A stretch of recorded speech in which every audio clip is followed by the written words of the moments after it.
કોઈપણ વિકસતા રાષ્ટ્ર માટે શિક્ષા તેની પ્રગતિમાં મહત્વનો ભાગ ભજવે છે અને શિક્ષણ જ રાષ્ટ્રની મોટાભાગની સમસ્યાઓનો મહત્વપૂર્ણ ઉકેલ છે. આપણે ભારતની વર્તમાન શિક્ષણ પદ્ધતિ, તેના સકારાત્મક અને નકારાત્મક બંને પાસાઓની ચર્ચા કરવી જરૂરી છે. આજના યુવાનો વર્તમાન શિક્ષણ વ્યવસ્થા વિશે શું વિચારે છે, જોઈએ. નમસ્કાર મિત્રો. શિક્ષણ એટલે શું? શિક્ષણ એટલે એવી વસ્તુ જે આપણને બંધનમાંથી મુક્ત કરી દે, જે જ્ઞાતિ, જાતિ, ધર્મ, લિંગ વગેરેને ભેદભાવ ભૂલી વ્યક્તિમાં બંધુત્વની ભાવના ભરી દે. જિંદગીભર આપણે વિદ્યાર્થી જ રહીએ છીએ તથા આપણા અનુભવોમાંથી શીખતા રહીએ છીએ.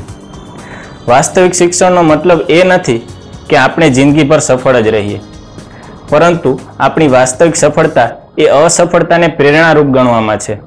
હવે પછીના ભવિષ્યમાં શિક્ષણ એ અત્યંત આવશ્યક ઘટક બનશે. ત્યાં ભવિષ્યમાં જે ભણી નહીં શકે તેને અભણ નહીં કહેવામાં આવે, પરંતુ જેને ખબર નથી કે કઈ રીતે શીખવું તેને અભણ ગણવામાં આવશે. હવે વાત કરીએ કે ભારતમાં પ્રવર્તમાન શિક્ષણ પ્રણાલી, તો તેમાં અંગ્રેજી સત્તાની ઝલક જોવા મળે છે. ભારતમાં સમગ્ર શિક્ષા પ્રણાલી લોર્ડ મેકોલોએ તૈયાર કરેલ સ્વરૂપમાં જ ચાલી આવે છે. આ પ્રણાલી તેને ભારતીયોને વધુ સારી રીતે ગુલામ બનાવવા માટે તૈયાર કરી હતી, જેનો મુખ્ય ઉદ્દેશ વહીવટમાં વધુને વધુ સાથ આપે તેવા ક્લાર્ક તૈયાર કરવાનો હતો. આ પ્રણાલી ભયંકર, અભાવગ્રસ્ત અને વિડંબનાપૂર્ણ છે. આ પ્રણાલીના મૂળમાં ક્યાંક ને ક્યાંક જડતા રહેલી છે. હાલના સમયે દેશમાં જોવા મળતી ગરીબી, બેરોજગારી, સામાજિક અશાંતિ, લોકતંત્રમાં વ્યાપ્ત અલોકતાંત્રિકતા, અસહિષ્ણુતા, ભ્રષ્ટાચાર, સ્વચ્છતા પ્રત્યે જાગૃતિનો અભાવ, કૃષિ અને વ્યાપારમાં અસ્થિરતા, સંશોધનોનો અભાવ, ભાષા અને સંસ્કૃતિ માટે ગૌરવહીનતા વગેરે જેવી બાબતો માત્ર ને માત્ર શિક્ષણ પ્રણાલીની નિષ્ફળતાઓ જ સૂચવે છે, જે આપણે સ્વીકારી જ રહી, કેમ કે સમસ્યા સ્વીકાર્યા વગર તેનો ઉકેલ લાવવો શક્ય નથી. શિક્ષણમાં સૌથી મહત્વપૂર્ણ છે પ્રાથમિક શિક્ષણ, જે પાયો છે.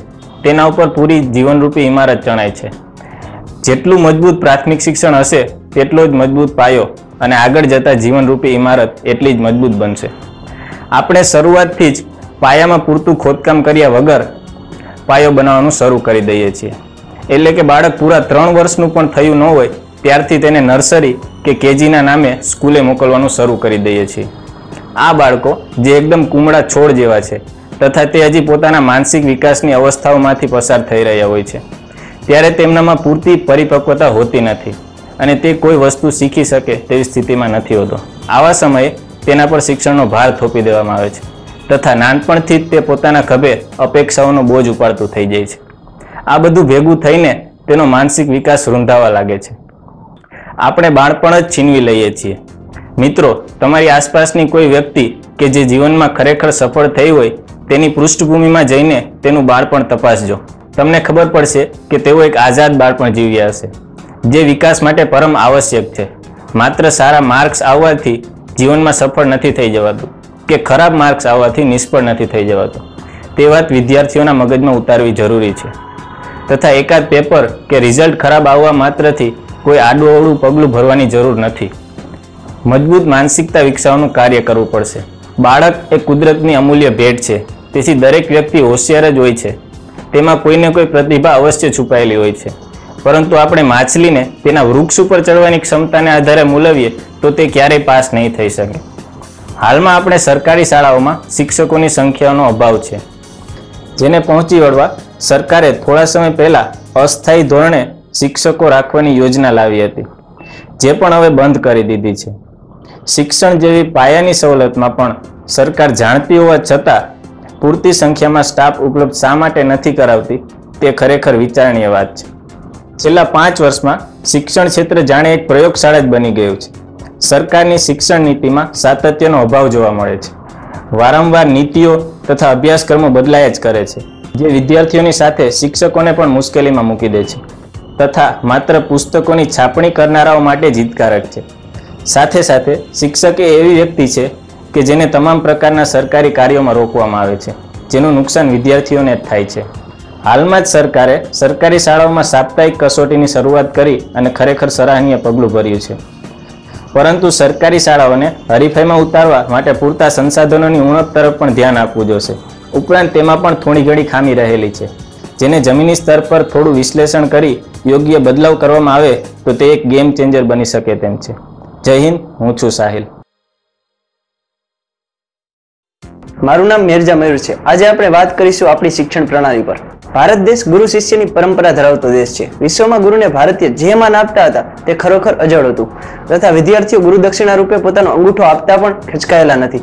ગુરુને ઈશ્વર કરતા પણ ઊંચું સ્થાન આપવામાં આવ્યું છે. પરંતુ દુઃખદ વાત એ છે કે આ બધું હવે ઇતિહાસ માત્ર છે. છેલ્લા 20 વર્ષથી ઉત્તરોત્તર રીતે શિક્ષકના માન સન્માનમાં ઘટાડો થતો જોવા મળે છે. બીજી બાજુ જોઈએ તો છેલ્લા 20 વર્ષમાં જ શિક્ષણમાં ખાનગીકરણ થાય છે. હાલમાં દેશમાં શિક્ષણનું વ્યવસ્થિત રીતે વ્યવસાયીકરણ થઈ ગયું છે. શિક્ષક અત્યારે ગુરુની જગ્યાએ બજાર તંત્રમાં સેવા વેચનાર વ્યક્તિ બનીને રહી ગયો છે. શિક્ષક પ્રત્યે આદરભાવ વગર શિક્ષણ આવવું મને તો મુશ્કેલ જણાય છે. ખાનગીકરણ એક મોટું હાનિકારક પરિબળ છે. આના દ્વારા સરકાર પોતાની પ્રાથમિક જવાબદારીમાંથી ભાગી રહી હોય તેવું પણ જણાઈ રહ્યું છે. સાથે સાથે તે ખાનગી શાળાઓને લાભ પહોંચાડી રહ્યા છે. મધ્યમ વર્ગ માટે શિક્ષણથી એ બોજરૂપ બનતું જાય છે. તેમ છતાં માતા પિતા પોતાના બાળકના ઉજ્જવળ ભવિષ્યનો વિચાર કરીને તનતોડ મહેનત કરીને પણ ફીનો બંદોબસ્ત કરી દે છે. પરંતુ આ વાલીઓને પણ ખાનગી શાળાઓ દ્વારા અંધારામાં રાખવામાં આવે છે. તેમની જે માર્ક્સ પ્રત્યેની લાલસા છે તે સારી રીતે સંતોષવામાં આવે છે તથા ખોબા ભરી ભરીને માર્ક્સ આપવામાં આવે છે. ધ્યાનથી જોજો કે ખાનગી શાળાના વિદ્યાર્થીના માર્ક્સ 9 ધોરણ સુધી તો ઘણા બધા સારા હોય છે તથા 10મા ધોરણમાં મોટા ભાગના વિદ્યાર્થીના રિઝલ્ટમાં મોટા પરિવર્તન થાય છે, જે સરકારી શાળાઓમાં ક્યારેય થતું નથી. લગભગ શાળાઓમાં આઈએમપી પ્રથા ચાલે છે. નક્કી કરેલા મર્યાદિત ક્ષેત્રમાંથી જ પરીક્ષા લેવામાં આવે છે, જેના લીધે વિદ્યાર્થી આઈએમપી ગોખવામાં જ પૂરી તાકાત લગાવી દે છે તથા અન્ય મુદ્દાઓ બાજુ ધ્યાન પણ નથી કરતો. વિદ્યાર્થીને અંદાજ નથી હોતો કે તે આવું કરીને કેટલું નુકસાન કરી રહ્યો છે. માની લો એક ડોક્ટર છે જે પોતાની ફરજ બજાવે છે. તે દરમિયાન તેની પાસે હાર્ટ એટેકનો કેસ આવે છે. આવા સમયે ડોક્ટર એમ કહે છે કે હાર્ટ એટેક આઈએમપી નથી હોતો એટલે મેં વાંચ્યો નથી. તો શું ચાલશે? ક્યારેય નહીં ચાલે. વિદ્યાર્થીઓ જે કાંઈ છોડે છે તેની સાથે પણ ભવિષ્યમાં કંઈક આવું જ થઈ શકે છે, જે નુકસાન માત્ર વિદ્યાર્થીને થશે, ખાનગી સંસ્થાને નહીં. મને અને તમને બધાને ખબર છે કે વધારે લાયકાત ધરાવતા શિક્ષકો ક્યાં હોય છે. તેમ છતાં આપણને આપણી સિસ્ટમ પર વિશ્વાસ નથી રહ્યો. આમ વાંક ખરેખર કોનો છે, આપણો કે સિસ્ટમનો કે બંનેનો? સરકારી સ્કૂલોની ગુણવત્તા ઘટી રહી છે તો સાથે સાથે ખાનગી સ્કૂલો અને કોલેજોના 5 સ્ટાર કેમ્પસ તથા આકર્ષક પ્રચાર આપણને આંજવા માટે પૂરતા છે. માતા પિતા પાસે જ પોતાના બાળકો શું કરે છે, તેને કઈ વસ્તુમાં રસ છે તે જોવાનો સમય નથી. માત્ર વર્ષના અંતે લેવાતી પરીક્ષાના રિઝલ્ટ જોઈને જ ખુશી મેળવે છે. સારા વિદ્યાર્થીઓ તથા વાલીઓ આવા સમયે સરકારી શાળાઓની સાથ આપવાને બદલે પ્રાઇવેટ શાળા તરફ જુએ છે, જેના કારણે સરકારી કરતા પ્રાઇવેટનું રિઝલ્ટ વધારે જ આવવાનું છે. તે બીજા લોકો માટે આકર્ષક હશે. એક સમયે દેશ વિદેશથી લોકો ભારત અભ્યાસ માટે આવતા હતા, જ્યારે હાલમાં સ્થિતિ બિલકુલ ઉલટી છે, જે દુઃખદ બાબત છે. હવે આપણે વાત કરીશું ડિજિટલ શિક્ષણ પ્રણાલી પર. અત્યારના સમયમાં શિક્ષણમાં ડિજિટલ માધ્યમ વડે શિક્ષણનું એક નવું પરિબળ સામે આવ્યું છે. શિક્ષણ પ્રણાલીમાં શિક્ષક પોતાનું જ્ઞાન પીરસે છે, જેમાંથી વિદ્યાર્થીઓ જમે છે. આપણે પણ જાણીએ છીએ કે ભાખરી અને રોટલી બંને ઘઉંના લોટમાંથી બને છે. તેમ છતાં કેટલાને ભાખરી પસંદ હોય છે તો કેટલાકને રોટલી. આ જ રીતે એક જ પદ્ધતિ દરેક વિદ્યાર્થીને સમજાવવા માટે અસરકારક નથી રહેતી. આ પ્રશ્નના સોલ્યુશન માટે જ ડિજિટલ શિક્ષણ પ્રણાલીનો ઉપયોગ વધ્યો છે. ઇન્ટરનેટના માધ્યમથી લોકો સુધી સરળ ભાષામાં શિક્ષણ પહોંચતું થયું છે. એક્સપર્ટ શિક્ષકો અને વૈજ્ઞાનિકના જ્ઞાનનો લાભ આજે ઘણા બધા વિદ્યાર્થીઓ એકસાથે લઈ શકે છે. સરકારી તથા ખાનગી અનેક ચેનલો ઇન્ટરનેટ પર મળી રહે છે તથા ઇન્ટરનેટની કિંમતમાં થયેલો ઘટાડોએ પણ ડિજિટલ શિક્ષણ પ્રણાલીમાં વધારો કરે છે. અમુક વિદ્યાર્થીઓની શરૂઆતમાં કલ્પના શક્તિ ઓછી હોય છે. તેઓ એનિમેશનથી પણ સરળતાથી સમજી શકે છે, પરંતુ આના ગેરફાયદામાં વીજળી અને ઇન્ટરનેટની જરૂરિયાત ફરજિયાત બની છે. સૌથી મોટો ગેરફાયદો શિક્ષકની સાથે વિદ્યાર્થીઓનો પ્રત્યેક સંપર્ક તૂટી જાય છે. શિક્ષક શિક્ષા આપવાની સાથે સાથે વિદ્યાર્થીઓના ઘડતરનું પણ કાર્ય કરે છે, જે ડિજિટલ માધ્યમ વડે ક્યારે પણ નહીં થઈ શકે. જેના પરિણામે આજે ભણતર તો જોવા મળે છે, પરંતુ ગણતર નહીં. જય હિન્દ, જય ભારત.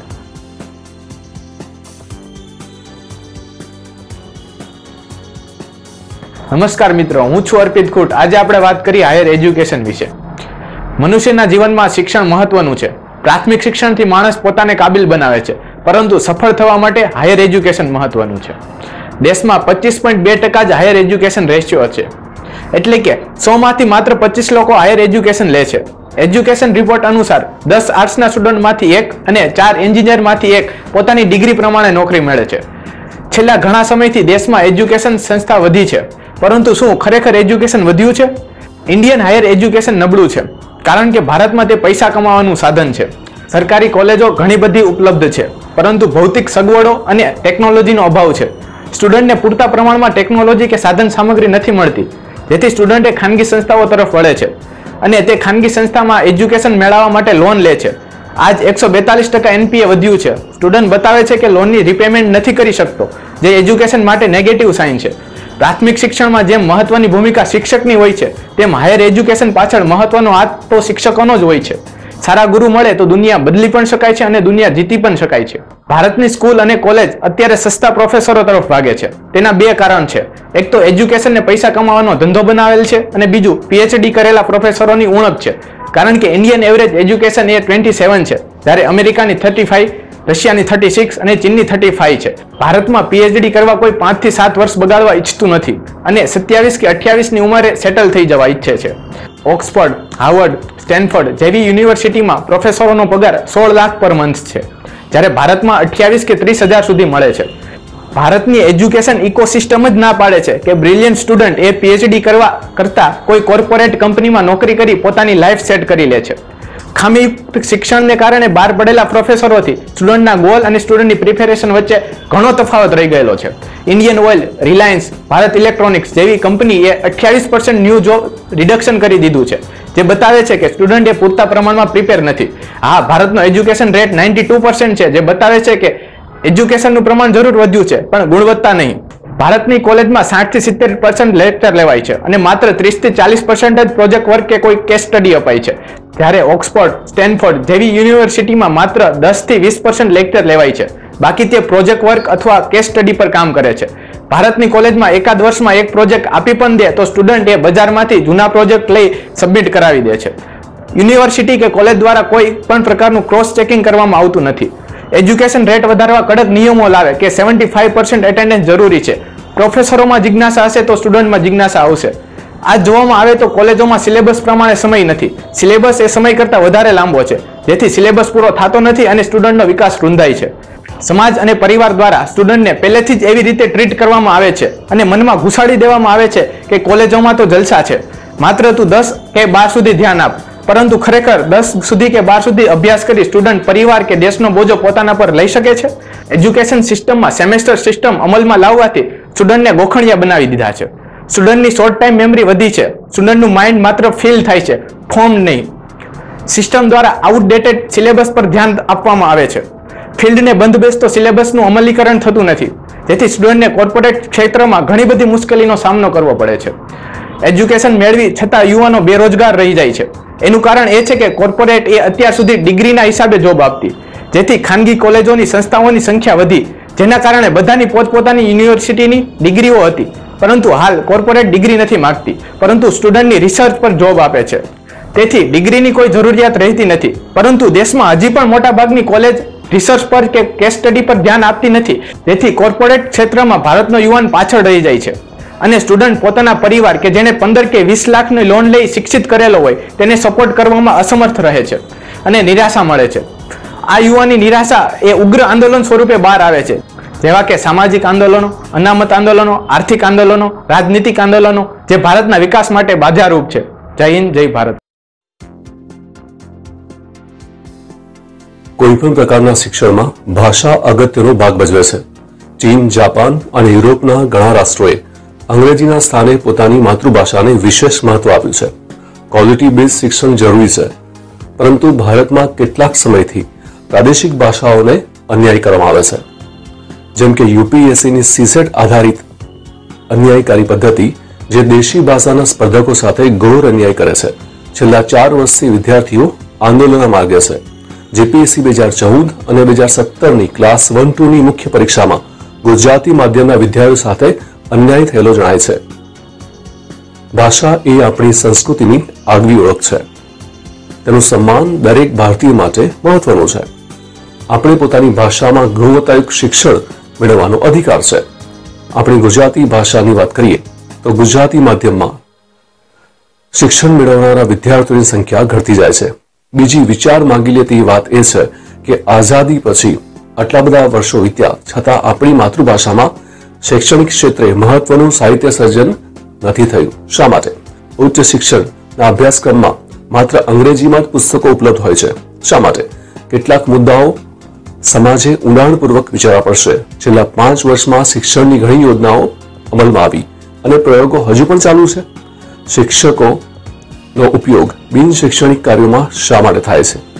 ટેકનોલોજીનો વ્યાપ વધ્યો છે, છતાં માનવીય સંસાધનોની ગુણવત્તા સુધારવાના પૂરતા પ્રયત્નો થયા નથી. પેરેન્ટ્સ ફી વધારે લઈને તો આંદોલન કરતા હોય છે, પણ ગુણવત્તાનું શું? માત્ર સરકારને જ દોષ દેવો જરૂરી છે?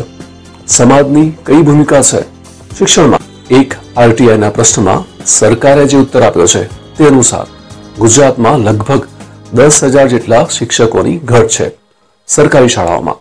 હવે સમજો કે એક શિક્ષક જો 30 વિદ્યાર્થીઓને ભણાવતો હોય તો સમજી શકો કે કેટલા વિદ્યાર્થીઓ શિક્ષણથી વંચિત હશે. આ પ્રશ્નનો જવાબ સમાજ પાસે ચોક્કસપણે હશે.